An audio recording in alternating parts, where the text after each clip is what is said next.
Okay, welcome back. This is my solo trip in New York, and today we're talking about, I like to talk about Pete Davidson because I'm so in love with him. I'm so desperate because I didn't find him during my trip. But I hope that one day I could find him. He knows everything. I hope that he will find my letter. Couldn't tell you where I put my letter to him. Hope the wind, or maybe probably the rain, or someone or any tourist didn't throw that letter away. Like, seriously, someone stop me. Okay, so I don't know how to start this episode because it's so important for me to tell you about it. So important because I spent a very insane day in Staten Island. I also lost my show in Broadway. I booked a ticket. I bought a ticket for a show in Broadway because when you're in New York, everybody suggests you to go, and it was really worth it. I know, because I went after this day that I'm going to talk about. I went to a show another night to watch Chicago, and it was really fucking insane. So if you're going to New York, choose one show, and I suggest also Chicago, but it is the first that I saw and the only one I saw, so I cannot make a comparison with other show. Okay, so but if you want to go to Broadway, I suggest this show called Chicago, which is probably the oldest show which has been performed a lot of times in the years. Probably the oldest and the most reperformed during the story of all these shows in Broadway. But let me tell you what happened the day. I planned to stay in Staten Island for like the morning, for example, from the 9 a.m. to almost 1 p.m. because I had the show at the 2 o'clock p.m. so I had to go back. And if you want to go to Staten Island, you have to take a ferry. You have to, for example, if you are in Times Square like I was, you have to take the train, and it lasts, for example, it took like 30 minutes or probably also 40 minutes to go to reach the South Ferry port, in which all the Staten Island ferries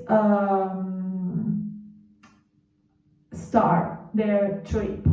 The trip to Staten Island. So you have to wait, and you don't know if you arrive at the Southport, you will find early the ferry. So you probably would have to wait a lot of time, or probably I figure out that there every 50 minutes you have a ferry for Staten Island, but you have to be sure. So check the the timeline of the ferry and you are safe. So I decided to spend the morning, but I had to change my plan because I was so excited to be there. I didn't know. It was like, oh my God, I'm in a place, in the birthplace of Pete Davidson. What the fuck? I wanted to see all Staten Island. So I check on my phone the place where the King of Staten Island, also the movie which is based around the story. It's like a biographic movie, but not at all. But there is a lot of details of life of Pete Davidson. But so it was so cool to be there, and I decided to continue my trip in Staten Island. So I spent the whole morning, also because of the fact that I moved from my hotel very late in the morning, not at 8 a.m. like I was planned.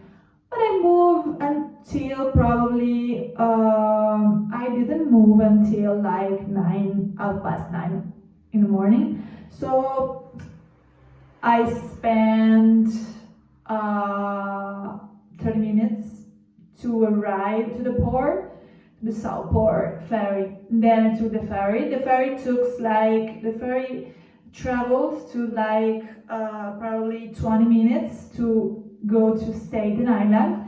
When I went to Staten Island, it was just like 10:30 probably.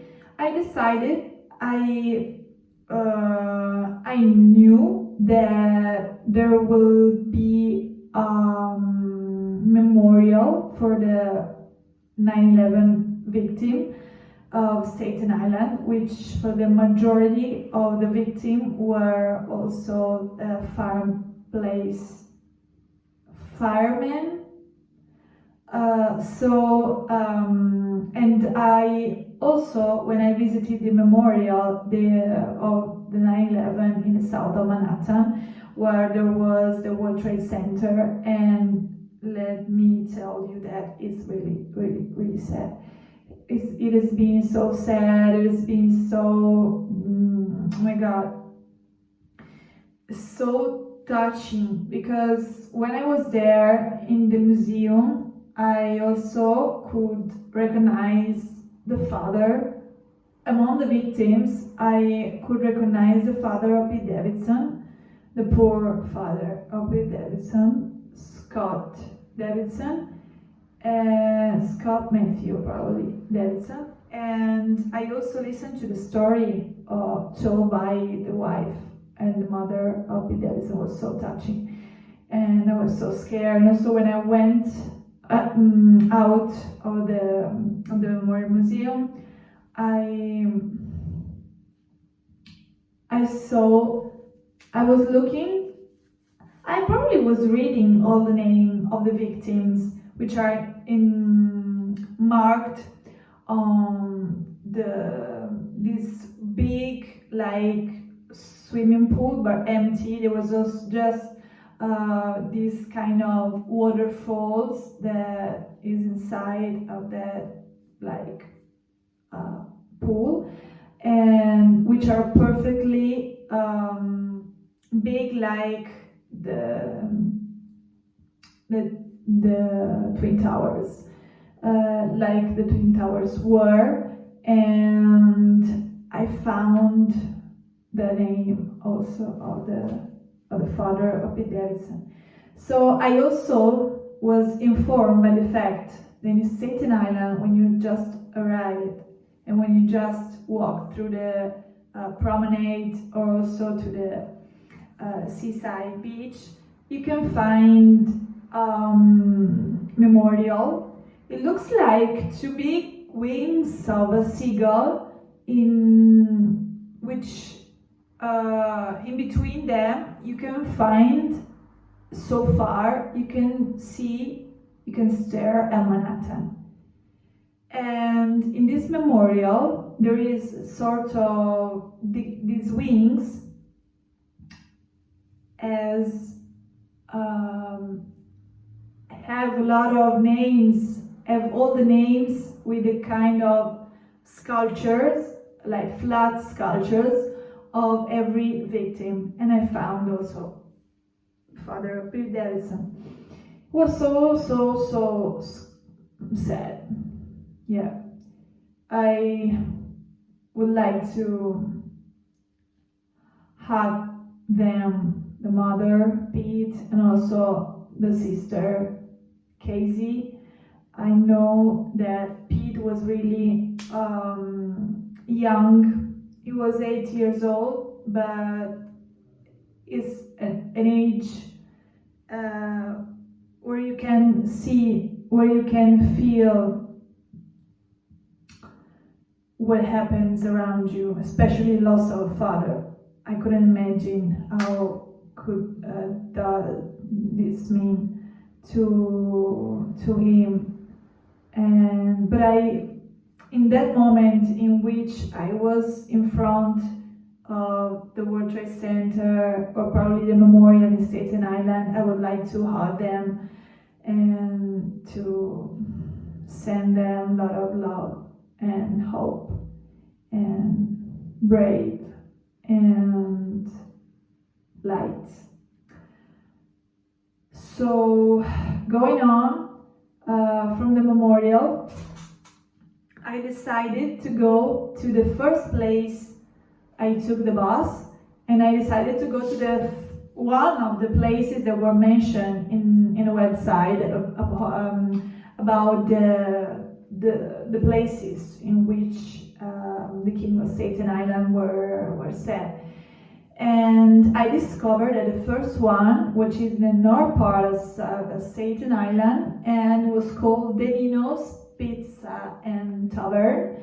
And I discovered that it was an Italian restaurant. The owner, who I knew, who I met, was an Italian owner from Sicily. She was so cute, so kind with me. I was also wearing a t-shirt on which I printed some,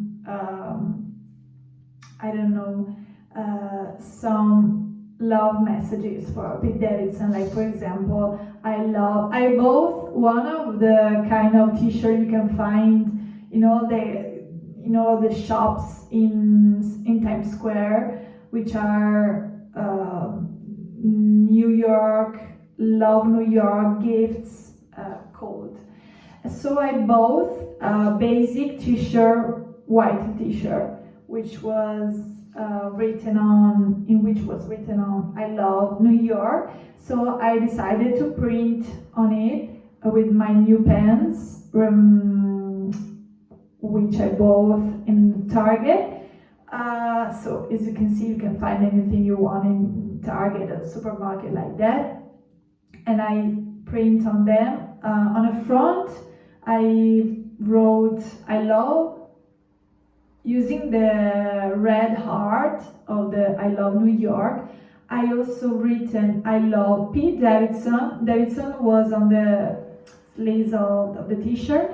And then I love Pete Davidson and New York. And then I also written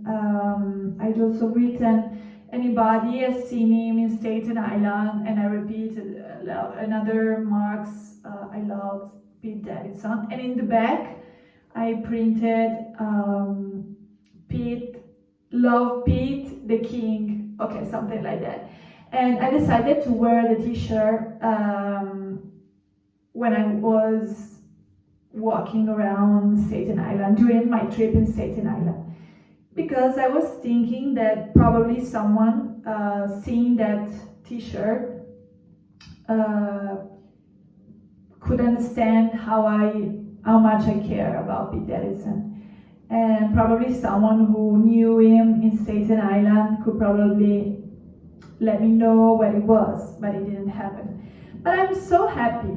I'm so satisfied satisfied, and I felt so, it was a successful trip because I didn't find Pete, I didn't meet Pete, like for now, but I met people that know him, that had met him during the life. For example, in Danino's Pizza, everybody knows him because Pete Davidson used to go to that restaurant to eat pizza like frequently, so and often. So, and also I figure out that so I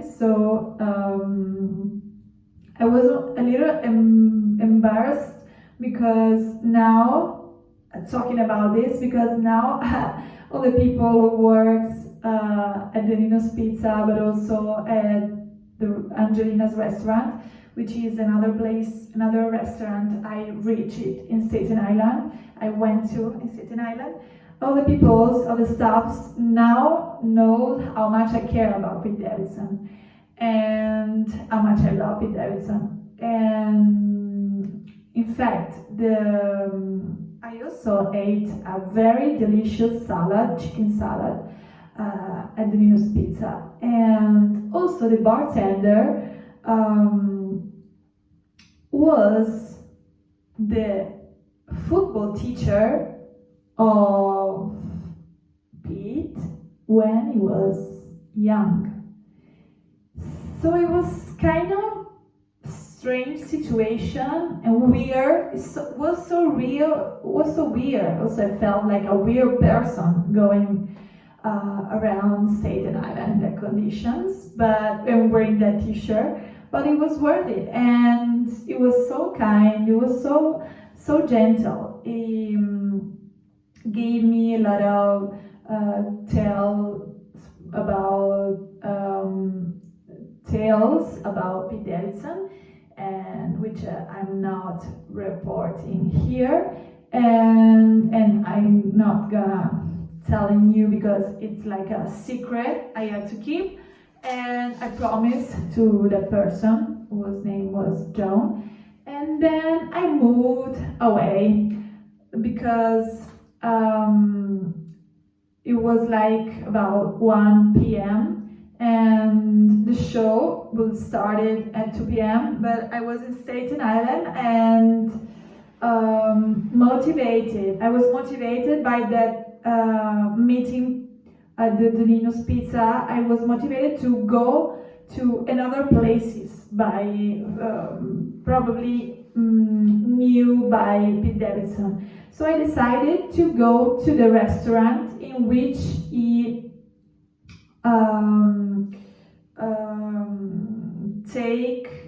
he took Kim Kardashian's previous fiancée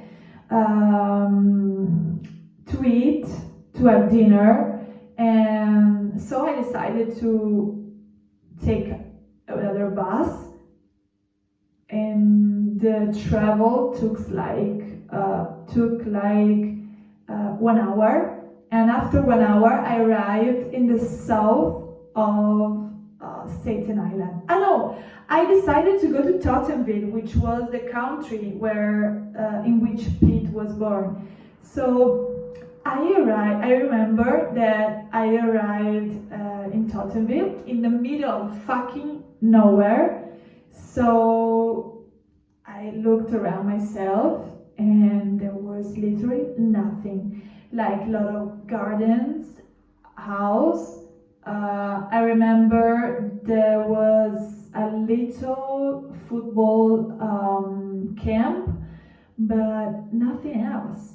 And I started walking without knowing where I was going on, where I was walking, where I was going, and not knowing, not thinking about where I was. Trust me, it was a beautiful sensation. And I didn't feel scared. There were no people around. It was so quiet, so calm, so a very beautiful situation for me to stand, to live. And was so happy. I decided also to go to near the sea, in which there was the restaurant where Pete took him to have dinner. So I went there. I remember that day I walked so much. I walked like 24 miles by my feet, which I think after the day I didn't have. Oh, also I remember my knee was hurting a lot, but I had to go to the restaurant, to reach the restaurant. So I went to the restaurant and I stopped at the main desk and also at the bar, because I figured out then later, after thanks to the description of and thanks to the kindness of the bartenders, I found inside two young bartenders, but especially one whose name was Gigi, and thank you, Gigi, for having me. So thank you, because she also let my phone recharge because it was running out of battery. So I was I had low battery on my phone, and she helped me recharge it. So she was so special for me, and we spent like 1 hour together before she went out, because they were having an event, like a bridesmaids event, and she introduced me also to Angelina, the owner of the restaurant, and her were Italian. She fell in love with me, and she wanted to show all the restaurants outside of a beautiful restaurant. We talk about Pete Davidson. The night when Pete Davidson came in, they introduced me also to the waiter who serves Pete Davidson, and so it was so special, because I was meeting other people that knew Pete, but Pete wasn't there. But it doesn't matter. I knew a lot of people who knew him, and next time I'm sure I will find Pete. Also hope that in December I could come back in Brooklyn, and also I could have the chance to go to the show. Probably it would have until December, I hope. Cross fingers for me. Thank you so much. But going on with my telling, my special weird telling, my special weird story. After that, Angelina introduced me to another famous person who was, and also Gigi prepared for me a special unalcoholic soft drink. It was really, really nice, really cool. I was so hot, and it was really refreshing. And so then also give me a little piece of ice cream, pistachio. They told me, oh, do you want to try some pistachio ice cream? It's really special. Yeah, tell me. Don't tell me twice. So they gave me this pistachio ice cream. I ate in a bite, and it was so awesome. And I thank them for the hospitality, for the gentle, the kindness. I was really, I was feeling like in a family. So after that, I also know Angelina introduced me to Anthony Wilkins' song, probably. I can't remember exactly the last name of this person, but it was the plot writer of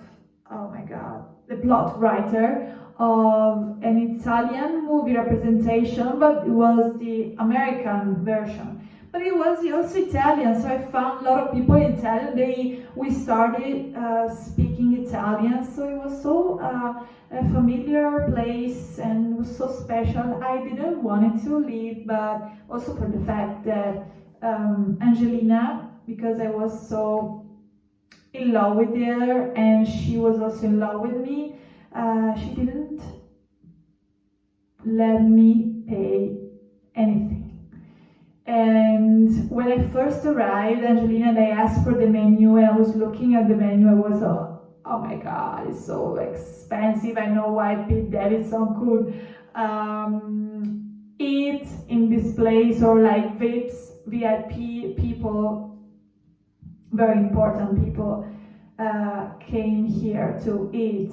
Angelina told me that when Pete and Kim arrived, they didn't want no phones, but if you search on the Instagram of Angelina restaurant, you could see 2 photos of them, one of Angelina and Scott Disick, which is the one of ex-boyfriends of one of the sister of Kim Kardashian, which is Kourtney Kardashian. And one pictures with the other owners, probably the son of Angelina. I don't know where we were, but I didn't find him at the time when I was there. And it was this kind of guy with Pete Davidson and Kim Kardashian in the elevator, because they told me that when Pete Davidson arrived, there was a lot of crowd, a lot of people, and they wanted to stay alone, so they prepare a privacy rooftop, and they just get in and forget about all the people. They didn't want no phones, no photos, nothing. But I was so excited, so satisfied to reach that Italian restaurant, and then I had to go back. So I walk in the middle of fucking nowhere for another like 5 miles. I took the bus to come back, and I come back, but I saw, and Manhattan gave me a beautiful sunset to stare at, and I also met a kind woman whose name was Beatrix, I suppose too, and it was so gentle, so nice with me. We stared at the sunset together on the Ferry Island, which is also free. I just forget to tell you, but it's really free. It's free if you wanted to. If you don't want to, if you want to see also the Statue of Liberty, which was so amazing. The first day I came in New York, I do like sort of little cruise on Liberty Island, and it was so amazing being there, because my parents 30 years ago went there, and I was there, and it was so emotional, so kind. And so when I came back, I also stared at a beautiful sunset, like it was a beautiful gift, something very special that I had to share with maybe Pete Davidson one day. And let me tell you that I was so desperate because I didn't find him. But now I'm okay. Now I'm okay. I realized that it was so difficult because he's a very famous person, so it's not so easy. It's not so easy. But I think that if I could live in Brooklyn, or maybe spend a lot of time, like 1 month, for example, next summer, or 2 weeks in December, probably one day I could meet him in the streets, you know? That's what happened. My turn will arrive. My turn will come. My day will come. So Pete, please wait me if you can. Wait me. And let me tell you another story, very real. So I went to the bar, which is called Pebble Bar, because I met 2 people very special in this trip.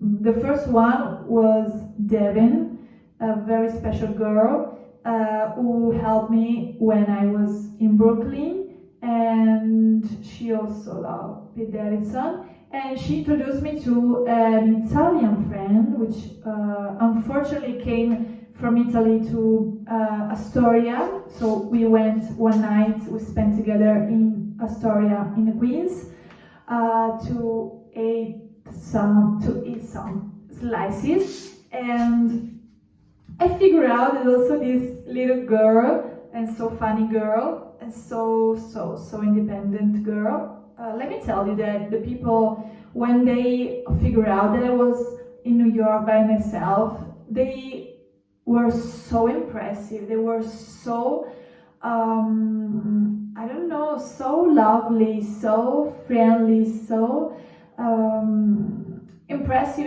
They they didn't believe I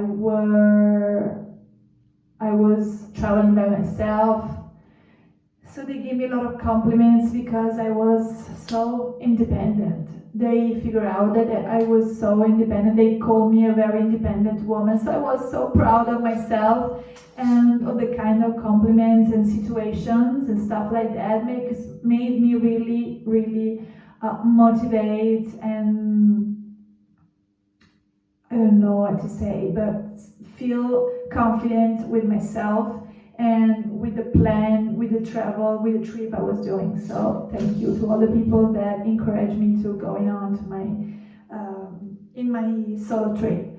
It was really special. It was really special because this year this solo trip was the first really solo, because I spent a lot of days alone. But it was so easy because you have to walk a lot, and your days go away in a while. You can never imagine how fast the time go when you are in New York. There are a lot of things to do, a lot of city to see and places to reach, and you are able to think about nothing. Your head is completely full of wonderful that you see, full of wonderful. And I also used to listen to a lot of music, a lot of beautiful songs. Like all this holiday, I can say that all the holidays for me, during the days I listen to a lot of music, and especially Woody Allen soundtracks from his movies, because it was really the right mood, like some jazz music, kind of quiet jazz music. Like jazz was my jam for that solo trip, like jazz at all. Jazz, I listened to the one song of Lucio Battisti, which is an Italian artist, singer, so special for me. That song is so special, it became so special, and it was really meaningful for me because I listened to it a lot of time. I don't know how many times. And it's called La Collina dei Ciliegi, the cherry tree hill. And thank you, because it's a really special song which I discovered in a movie, in a very sad movie, which is called Catholic School, an Italian movie. But I am not telling you about that story, which is also a real story, sad story of murder. And so, going back to my solo trip and music I listened to, there were like a lot of jazz music from a lot of new movies of Woody Allen. Because also when I went to Coney Island, I felt like I was in a movie.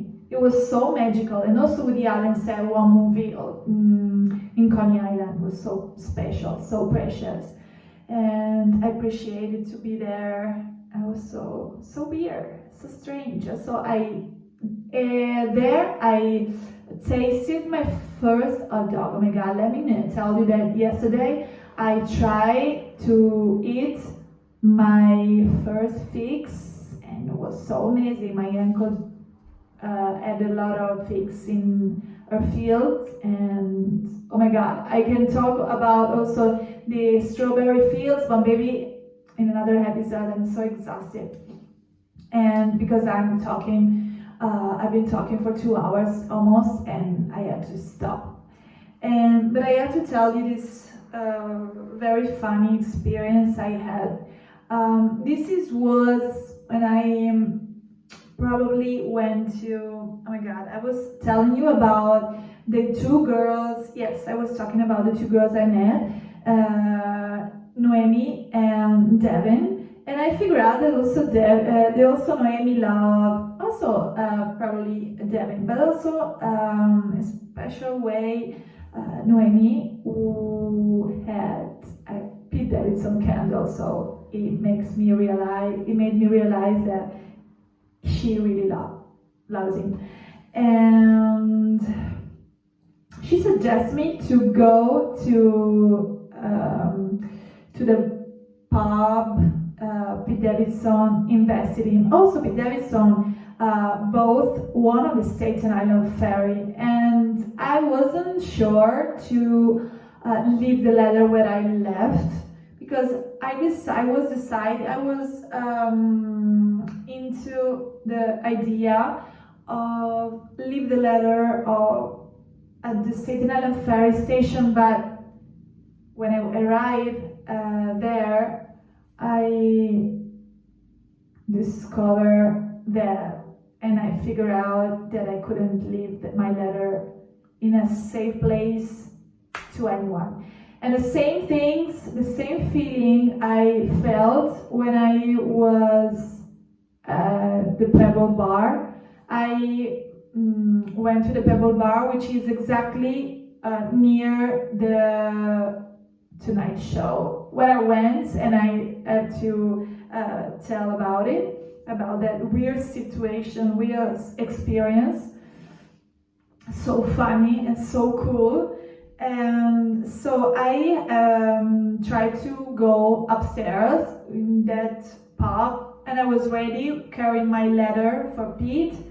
When I went to the pub, I was so demoralized because there were a lot of people, and the music was so loud, and I was thinking that probably no one would have give the right importance to the letter and to me. Listen to what I was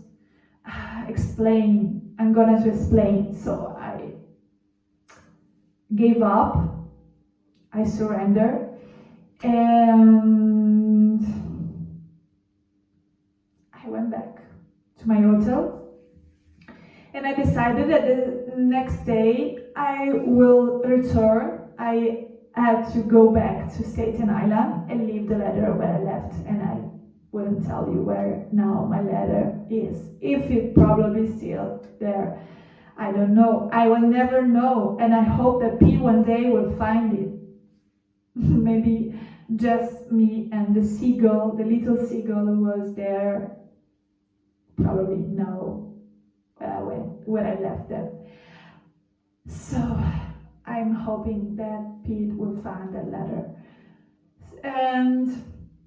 But let me tell you, before I finish this episode, the story about my experience at the Jimmy Fallon Show, because it was really weird and inconvenient. Or probably this is not the right word, but it was so rare, a rare and special experience.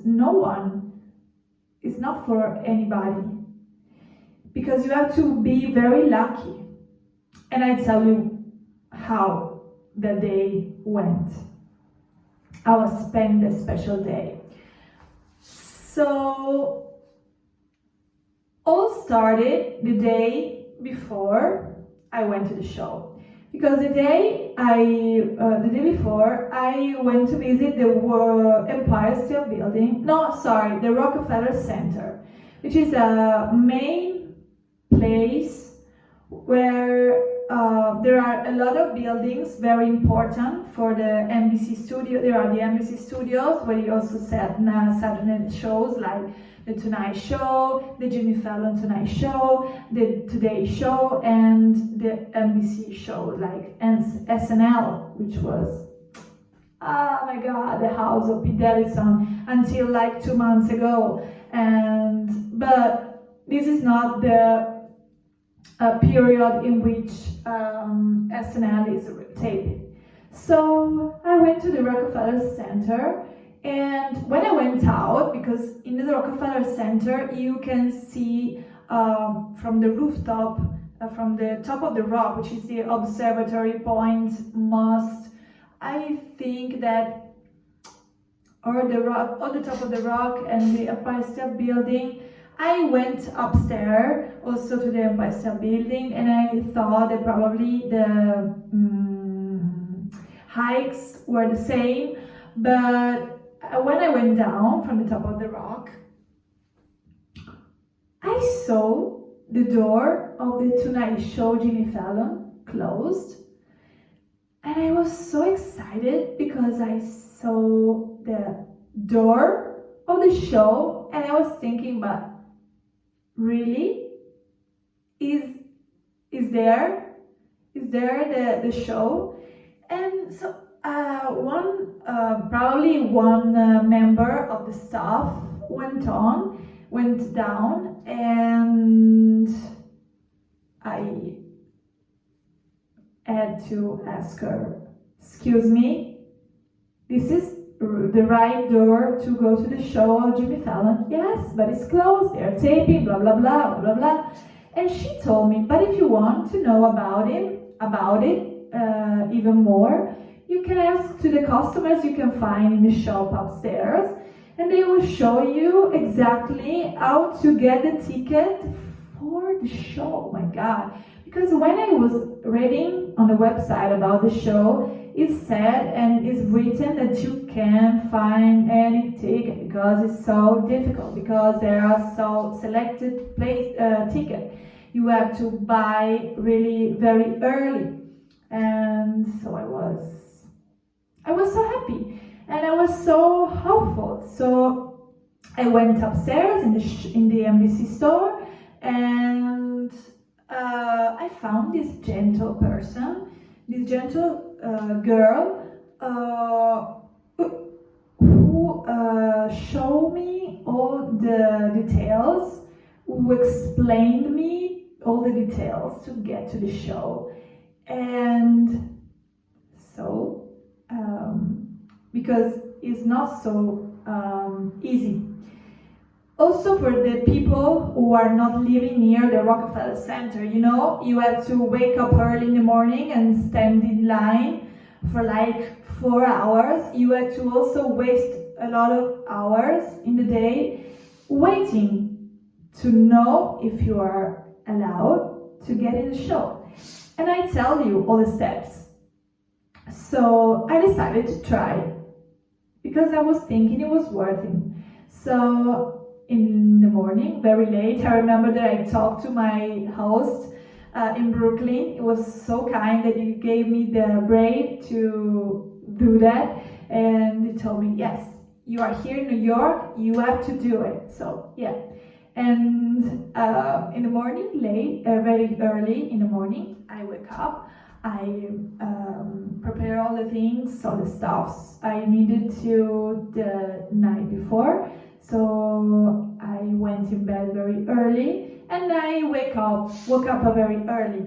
And I remember that at 8 o'clock, probably, I had to take the train. It took like 45 minutes from Brooklyn, where I was staying in Clinton Hill, to the Rockefeller Center, which is very near to Times Square. And when I arrived, there were just probably I was the number 9, so 8 person in line. So before me there were a lot. There were 8 people, and I met this cute little girl, very excited, but also the girl and the man that were in line were so excited. And so I decided to stay and until 10 o'clock, until probably, yes, 10 o'clock. They don't give you any kind of information about the show, except for the fact that you have to wait there in line across the, near, you have to stand up upon the wall, and you don't have to be so much loud. You don't have to do so much noisy. You have to take low profile, and you don't have to be noisy. You don't have to be so. This kind of girl were really excited. I figured out that that day there will be Demi Lovato was launching her new single, and so I was so excited because, oh my god, I was doing that. And so we waited from like 8 o'clock when I arrived until 11 standing up on the wall. So we couldn't go out of the Rockefeller Center, we couldn't walk, nothing. We couldn't eat, we couldn't drink, nothing. We had to stay there trying to not to lose our place, our number. At 11 o'clock they give you, in the embassy store, they give you a ticket with a number of the place in following a place which you are arrived. So if you are the first one, they give you 1. If you are arrived and you are in line at the place of the 9th person, you was given, and I was given the number 9 with a ticket. But those tickets weren't make us sure that we were allowed to go to the show, because at the 3 p.m. we all together had to come back at the Rockefeller Center in the embassy store. They would have given us the right ticket to the show, but the also not official one, and so it was so I was so exhausted, and like me, all the people were there. And also we figured out that after there were like 50 people standing and waiting for the ticket. So how it works, when you get the ticket, they made you in another line in the embassy store. So all the people that are buying things, stuffs in the shop can see all the people in line waiting for the ticket. And I remember that I went back because I didn't have my passport and they needed to. So I come back to Brooklyn, and I go back to Brooklyn, and I came back to the Rockefeller Center for the second time in a row in the day. And oh my god, I was a quarter to 3 p.m. because they told us and they recommend that we would be there at 3 p.m. And so I went there. And I come back, they give us our ticket, our official ticket, and then you have to wait another hour, another half hour, because they were deciding, depends on how many people were allowed to go there. It depends on how many people have buy the tickets to the show, and how many places empty, seats empty remain for all the people like me who didn't buy a ticket but had the unofficial ticket to get to the show. So we waited for another 30 minutes and they decided that 14 people were allowed to go there in the show. And I was 9 persons, so 9 numbers. So I was allowed, I was screaming. I remember I was screaming in the shop, I was so happy. And then they took us near the door of the entry for the show. The sort of theater, and which is really little. It's really little, and you can't imagine if you watch the show on the TV. And I watch a lot of Jimmy Fallon sketches and interviews. I really love Jimmy Fallon. Is like, and I have the proof that he's really a funny man, and probably apart from Pete Davidson, probably they are the two are sarcastic, brilliant, and happy and funniest men on the world, on the planet. I know for sure. And I also could introduce in this top 3 also Jim Carrey. So came back to the 4 p.m. Sorry. Then they gave us the official ticket for just like 10 seconds maybe, and then the show started.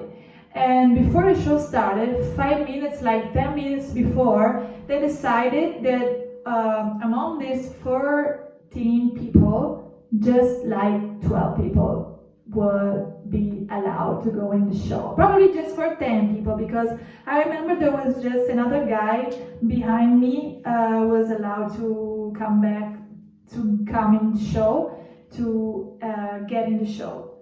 And I was so lucky, I felt so much lucky, and I could enjoy the show. Was amazing. And thank you. I had to thank you myself. Thank you to the customer who gave all the details. You can find it anywhere. You can find in any place, in any, I don't know, in no website. There are no, my God, there is no anyone who can explain how to get the ticket. Okay. You have to do what I do if you don't want to buy the ticket. If you don't want to buy the ticket, of course. If you buy the ticket, okay, you have the short seat on the show. But if you don't want to buy a ticket, or if you didn't plan to go to the show, you can do like I do, and that's it. So it was really a weird travel. Like 2 days, very, very, oh my God. Weird. One in Staten Island, one on the Jimmy Fallon Show. Was so amazing. Yeah, it was really worth it. All the wasted hours spending waiting for waiting for I'm sorry, to know if we were allowed to go to the show. It was really worth it because the show was amazing. People I met was amazing. Also, there was a member of the staff who was telling me but Pete Davidson is single right now. Oh no, I know. And he told me, you should go and find him. And where the fuck is he? I don't know. I have to find him. Thank you so much, but I have to find him. So yeah, this is my experience. This was my experience in New York. Very strange experience, but so beautiful. And one day tonight Jimmy Fallon Show, and one day in Staten Island. Hope you have fun. Listen to it. And we see on the next one video we're talking about, I don't know what, but let me know if you want to know about New York, something specific you have answer. You can answer below the video, and I will answer to you. So thank you for watching me. Bye.